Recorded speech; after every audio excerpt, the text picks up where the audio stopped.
L'any 1383 ja es té constància documental que Lluís Borrassà tenia obert el seu taller de pintura a la ciutat de Barcelona, que es transformaria ràpidament en un dels obradors més grans de la ciutat.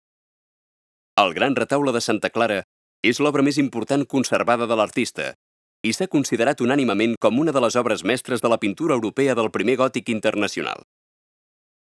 Es conserva un document de l'any 1415, en el qual es notifica que Borrassà va cobrar 200 florins d'or, sense comptar la fusteria, per al retaule del monestir de Santa Clara de Vic. L'antic convent va ser substituït al segle XVII per un nou edifici a la plaça de Santa Clara, que fou enderrocat l'any 1936.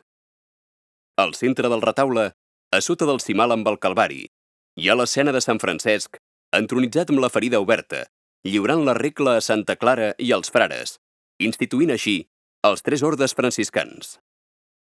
A sota hi ha la taula dedicada a la triple advocació del retaule, amb les figures de Sant Miquel Arcàngel, la Mare de Déu de l'Esperança i Santa Clara, que s'han relacionat amb els vots d'obediència, castedat i pobresa.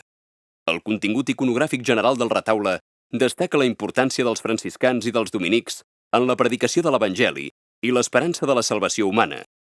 Insisteix en la santedat que l'Església proposa als diferents estaments socials i estats de vida, des dels religiosos fins a les persones de vida esgarriada, passant pels jutges i pels matrimonis cristians.